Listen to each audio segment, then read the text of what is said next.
The Homestead Act was a program to occupy an empty territory the U.S. bought. Thomas Jefferson bought this land from Napoleon.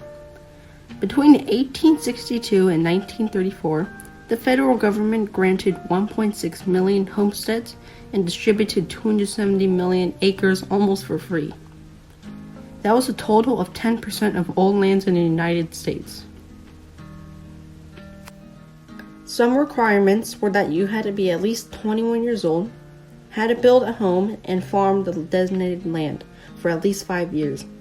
Today, I visited Green Mountain, which used to be the home of Charles Green. I visited his log cabin. When I think of homesteaders, I think of a log cabin and farm tools.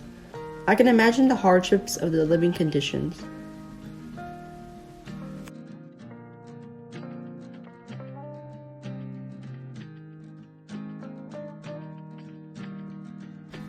This is a moonshine still.